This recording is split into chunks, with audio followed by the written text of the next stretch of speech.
Hello student, today I will discuss about the types of crystalline solid. Previous lecture में हम लोग crystalline solid और amorphous solid में difference के बारे में हम लोग डिस्कस कर चुके थे। आज हम लोग क्रिस्टलाइन सॉलिड के बारे में डिस्कस करेंगे कि कितने टाइप्स का होता है। क्रिस्टलाइन सॉलिड जनरली 4 टाइप्स का होता है। Crystalline solid, crystalline solid, crystalline solid previous lecture में हम लोग पढ़ चुके थे कि क्या होता है। क्रिस्टलाइन सॉलिड 4 टाइप्स का होता है। फर्स्ट होता है आयनिक सॉलिड, सेकेंड होता है मेटालिक सॉलिड, थर्ड होता है कोवेलेंट आर, इसे नेटवर्क सॉलिड भी बोलते हैं, नेटवर्क सॉलिड। फोर्थ होता है मॉलिक्यूलर सॉलिड। आयनिक सॉलिड क्या होता है? जैसे क्या है NaCl, क्या है NaCl, क्या है एक आयनिक सॉलिड है। जैसे इसका एग्जांपल क्या हो जाएगा, NaCl, sodium chloride, KCl, zinc sulphide, JDNS etcetera क्या हो जाएगा, आयनिक सॉलिड का एग्जाम्पल हो जाएगा। मेटालिक सॉलिड का क्या होगा, कॉपर होगा, एल्यूमिनियम होगा, मैग्नीशियम होगा, एक्सेट्रा एग्जाम्पल हो जाएगा। कोवेलेंट कार्बन हो जाएगा, सिलिकॉन हो जाएगा, सिलिकॉन कार्बन के बीच हो जाएगा। इसके बाद से मॉलिक्यूलर में क्या हो जाएगा, H2O हो जाएगा, CO2 हो जाएगा, I2 हो जाएगा, P4 हो जाएगा, etcetera are the example of molecular solid. फिर इसके बाद फोर्स ऑफ अट्रैक्शन की बात करते हैं। इसमें force of attraction ionic, metallic, covalent और मॉलिक्यूलर में डिफरेंट फोर्स ऑफ अट्रैक्शन लगते हैं इसमें। जैसे आयनिक में क्या कौन सा फोर्स ऑफ अट्रैक्शन लगता है, इसमें आयनिक बॉन्ड बनता है। किसकी वजह से बनता है, electrostatic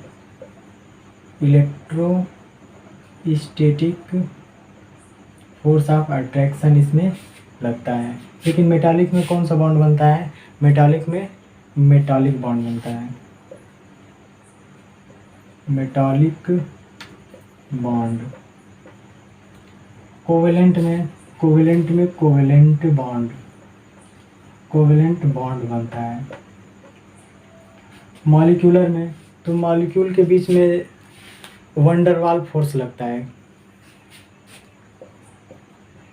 van der Waals force of attraction, और इसके बाद से हम लोग बात करते हैं कि आयनिक में और मेटालिक, कोवेलेंट, मॉलिक्यूलर में कौन कौन से कॉन्स्टिट्यूएंट पार्टिकल होते हैं। मतलब इसके अंदर कौन कौन से कॉन्स्टिट्यूएंट पार्टिकल क्या है, प्रेजेंट है। कॉन्स्टिट्यूएंट पार्टिकल आयनिक में क्या होगा, कॉन्स्टिट्यूएंट पार्टिकल, इसमें क्या हो सकता है, जनरली क्या हो सकता है, आयन। वो आयन कौन कौन से हो सकते हैं, केटायन और एनायन, क्योंकि 2 ही आयन होते हैं, केटायन और एनायन। मेटालिक में क्या हो सकते हैं कॉन्स्टिट्यूएंट पार्टिकल, मेटल, इसमें क्या होंगे, मेटल, क्योंकि ये मेटालिक है इसलिए क्या होंगे, मेटल। ये सब क्या है, मेटल है। ये सब कॉन्स्टिट्यूएंट पार्टिकल का क्या करते हैं, वर्क करते हैं। इसके बाद से कोवेलेंट में क्या होगा, कोवेलेंट में होगा नॉन मेटल। जैसे क्या है, कार्बन क्या है, नॉन मेटल, सिलिकॉन क्या है, नॉन मेटल।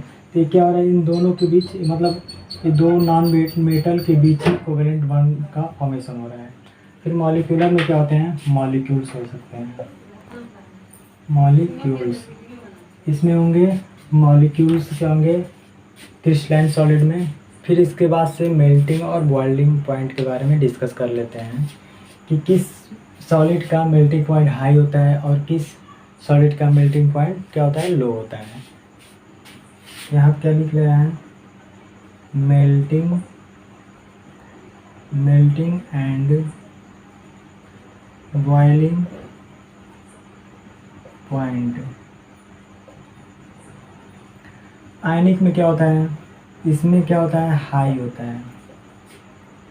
इसका रीज़न क्या होगा, क्यों हाई होता है, इसका रीज़न क्या होगा, due to strong force of attraction between constituent particle.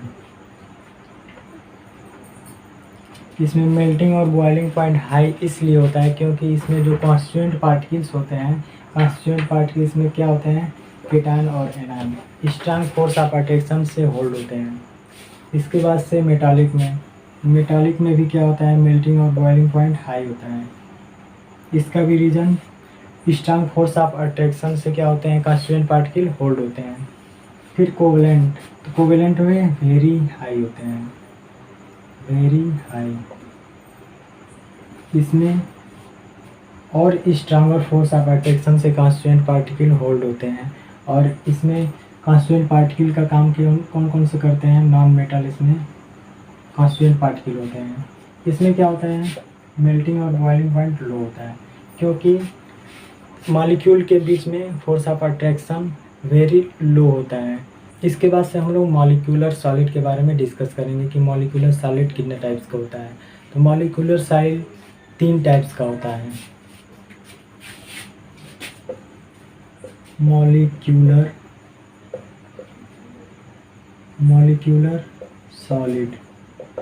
Molecular solid 3 types का होता है। फर्स्ट होता है पोलर मॉलिक्यूल, सेकेंड होता है नॉन पोलर मॉलिक्यूल, थर्ड होता है हाइड्रोजन बॉन्डेड।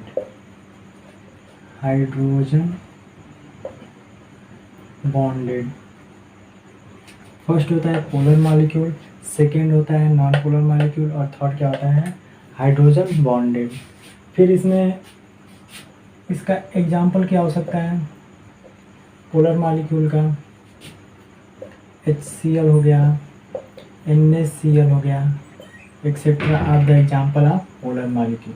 पोलर मॉलिक्यूल कब होगा, when the dipole moment is not equals to 0। जब डाइपोल मोमेंट 0 के बराबर नहीं होगा तब क्या होगा, पोलर मॉलिक्यूल। और इसमें क्या होगा, when the dipole moment is equals to 0। जब डाइपोल मोमेंट 0 के बराबर होगा तो नॉन पोलर मॉलिक्यूल होगा। इसका एग्जाम्पल क्या हो जाएगा, आर्गान हो जाएगा, क्रिप्टॉन हो जाएगा, argon, krypton etcetera are the example of non polar molecule. फिर इसमें हाइड्रोजन बॉन्ड में क्या हो जाएगा, H2O हो जाएगा, मतलब आइस।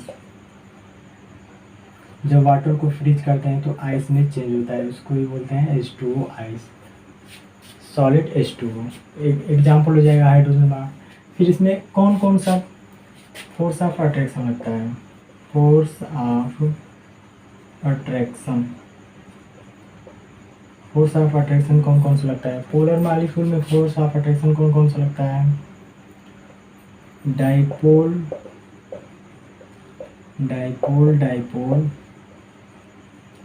इंट्रैक्शन। इसमें फोर्स ऑफ अट्रैक्शन क्या लगता है, डाइपोल इंट्रैक्शन। लेकिन इसमें फोर्स ऑफ अट्रैक्शन क्या लगता है, लंडन आर डिस्पर्सन फोर्स। और इसमें फोर्स ऑफ अट्रैक्शन कौन सा लगता है, हाइड्रोजन बॉन्ड लगता है, हाइड्रोजन बॉन्ड। इसमें फोर्स ऑफ अट्रैक्शन कौन सा लगता है, हाइड्रोजन बॉन्ड। तो इस तरीके से मॉलिक्यूलर सॉलिड है, इसके 3 टाइप्स होते हैं, polar molecule, non polar molecule और थर्ड होता है हाइड्रोजन बॉन्ड है।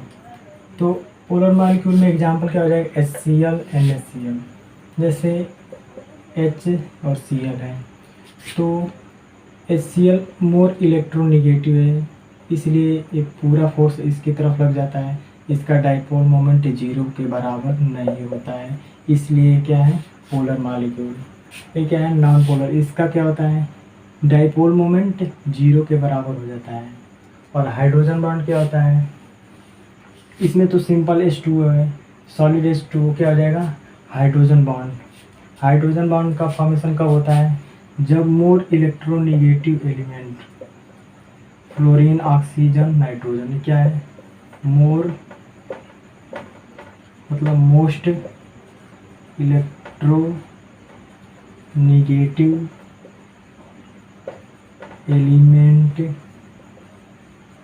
रिएक्ट टू फॉर्म, जब कोई भी एलिमेंट मोर इलेक्ट्रोनेगेटिव एलिमेंट से रिएक्ट करता है तो वहाँ पे हाइड्रोजन बॉन्ड का फॉर्मेशन होता है। हाइड्रोजन बॉन्ड यहाँ पे क्या है, ऑक्सीजन है, ये क्या है, मोर इलेक्ट्रोनेगेटिव है, इसलिए यहाँ पे हाइड्रोजन बॉन्ड का फॉर्मेशन हो रहा है। इसके बाद से हम लोग पढ़ेंगे कि लेटिस क्या होता है। तो लेटिस क्या होता है, when the constituent particle arrange in 3D regularly, जब किसी कांस्टिट्यूएंट पार्टिकल को, कांस्टिट्यूएंट पार्टिकल क्या होता है, एटम, मॉलिक्यूल्स और आयन, ये क्या हो सकते हैं, कांस्टिट्यूएंट पार्टिकल। तो जब इन्हीं सब मतलब एटम, मॉलिक्यूल, आयन को ही हम रेगुलरली अरेंज कर देते हैं किस शेप में, 3D शेप में, तो वहाँ क्या हो जाता है, लेटिस आर क्रिस्टल लेटिस, क्योंकि लेटिस को ही हम लोग क्रिस्टल लेटिस भी बोलते हैं। जैसे लेटिस क्या होता है, when the constituent particle arrange in 3D regularly is called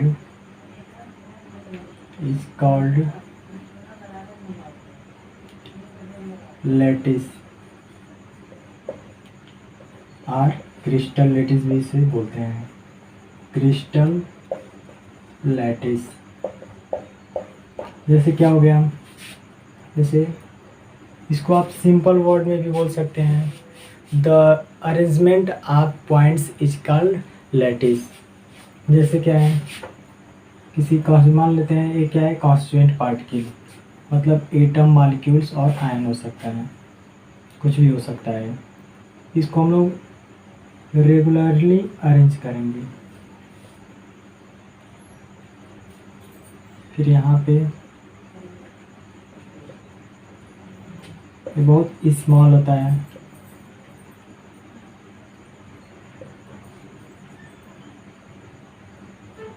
यहाँ पे होगा,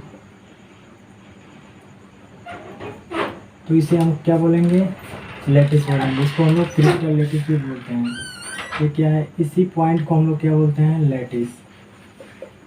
लैटिस आर क्रिस्टल लैटिस। जब हम लोग कॉन्स्टिट्यूएंट पार्टिकल, ये क्या है, कॉन्स्टिट्यूएंट पार्टिकल, जब इसी कॉन्स्टिट्यूएंट पार्टिकल को हम लोग रेगुलरली मोड में अरेंज कर देते हैं तो इसे हम लोग क्रिस्टल लैटिस आर लैटिस बोलते हैं। इसके बाद से आता है unit cell.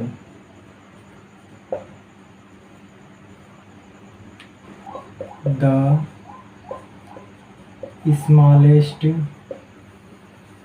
smallest 3D unit which can form lattice after repetition। जब किसी कॉन्स्टिट्यूएंट पार्टिकल को हम लोग 3D में अरेंज करते हैं तो उसको बार बार रिपीट करने पे जिसका फॉर्मेशन होता है उसे हम लोग क्या बोलते हैं, यूनिट सेल। जैसे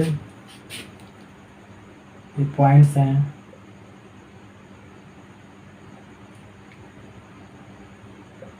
ये क्या है, कॉन्स्टिट्यूएंट पार्टिकल, जिसको हम लोग क्या बोलते हैं, लैटिस।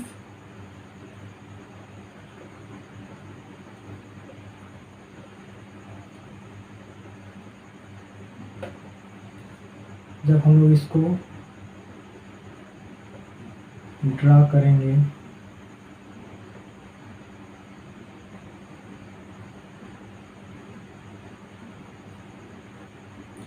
इसे हम लोग क्या बोलते हैं, यूनिट सेल। वैसे क्या है, ये तो क्या है, लैटिस है, लैटिस। लेकिन इसे हम लोग क्या बोलेंगे, जब इसको हम लोग ड्रा करेंगे, ज्वाइन करेंगे, तो रिपीट कर रहे हैं तो कॉन्स्टिट्यूएंट पार्टिकल क्या कर रहे हैं, होल्ड हो रहे हैं एक दूसरे से। तो इसको हम लोग रिपीट कर रहे हैं तो एक यूनिट सेल का क्या हो रहा है, फॉर्मेशन हो रहा है, मतलब एक एक यूनिट सेल बढ़ता जा रहा है। तो इसे ही हम लोग क्या बोलते हैं, यूनिट सेल। इसे हम लोग क्या बोलेंगे, यूनिट सेल। इसके बाद से हम लोग पढ़ेंगे कि यूनिट सेल कितने टाइप्स के होते हैं। तो यूनिट सेल जनरली 2 टाइप्स के होते हैं, primitive unit cell, non primitive unit cell. जैसे unit cell, unit cell 2 types के होते हैं। फर्स्ट होता है प्रिमिटिव यूनिट सेल, जिसको हम लोग सिंपल यूनिट सेल भी बोलते हैं, सिंपल यूनिट सेल। सेकेंड होता है non primitive, non primitive unit cell, जिसको हम लोग सेंटर्ड यूनिट सेल भी बोलते हैं।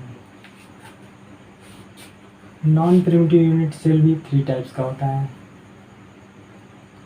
Non primitive unit cell 3 types का होता है। फर्स्ट होता है FCC, सेकेंड होता है BCC, थर्ड होता है ECC। FCC का मतलब face centred, face centred unit cell, face centred unit cell, face centred cubic unit cell. क्या होगा, क्यूबिक यूनिट सेल। यहाँ क्या होगा, body centred cubic unit cell. ECC का मतलब end centred, end centred cubic unit cell. अब इसके बाद, इसके पहले हम लोग पढ़ेंगे कि प्रिमिटिव यूनिट सेल क्या होता है। प्रिमिटिव यूनिट सेल, इसमें क्या होगा, जब कॉन्स्टिट्यूएंट पार्टिकल केवल कॉर्नर पोजीशन पे अरेंज हो, मतलब जैसे क्या है, क्यूब है,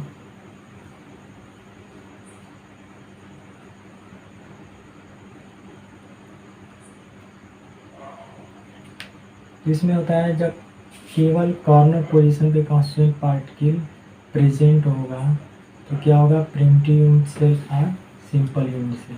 ये क्या है, कॉर्नर, जब कॉन्स्टिट्यूएंट पार्टिकल मतलब लेटिस पॉइंट, क्रिस्टल लेटिस, जब कॉन्स्टिट्यूएंट पार्टिकल प्रेजेंट केवल कॉर्नर पोजीशन पे होगा तो इसे हम लोग क्या बोलेंगे, प्रिमिटिव यूनिट सेल और सिंपल यूनिट सेल। ओनली, इसका क्या होगा, constituent particle, constituent particle present only on corner position.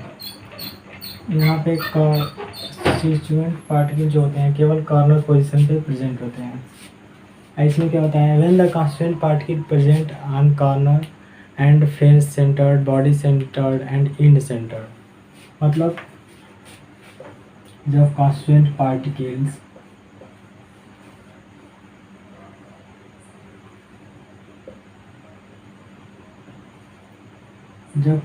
Particles corner position के अलावा ये क्या है, कॉर्नर। कॉर्नर पोजीशन के अलावा फेस पे, जैसे इसका क्या है, फेस है, ये फेस है। इसमें कितने फेसेस हैं, 1 2 3 4 5 6। तो मतलब फेसेस पोजीशन पे भी क्या हो, प्रेजेंट हो।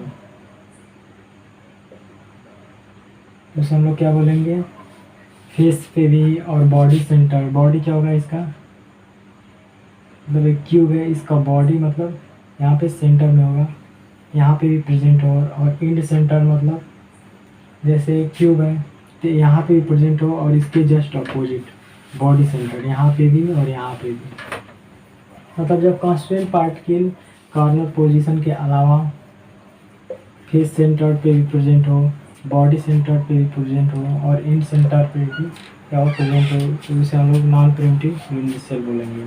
ठीक, फेस सेंटर्ड क्या होता है, फेस सेंटर्ड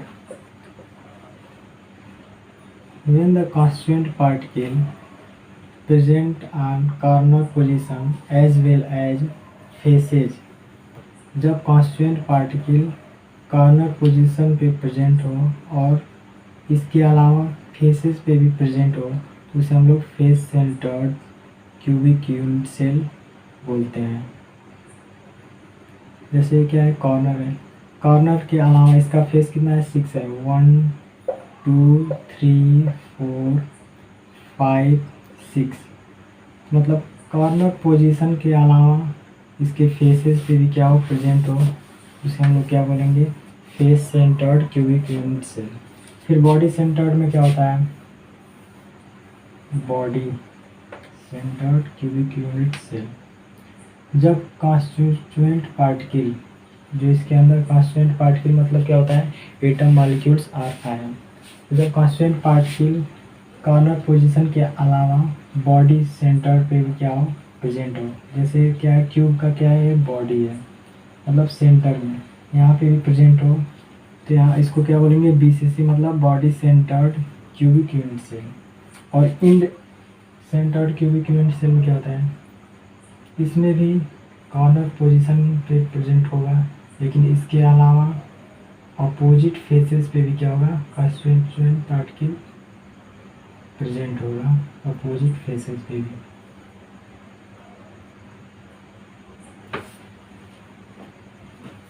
इसका इंड सेंटर्ड क्या होता है, जैसे एक क्यूब है, इसका ए फेस और ऊपर वाला फेस, तो ये होता है इंड सेंटर्ड। एक दूसरे के क्या है, इंड में कॉन्स्टिट्यूएंट पार्टिकल प्रेजेंट होता है, तो ये क्या होता है, इंड सेंटर्ड यूनिट सेल। इसके बाद से पूछता है कि यूनिट सेल के कितने पैरामीटर्स होते हैं, तो यूनिट सेल के 6 पैरामीटर्स होते हैं। There are 6 parameters of unit cell. Unit cell के 6 parameters. You will take a cube and draw it and join its line।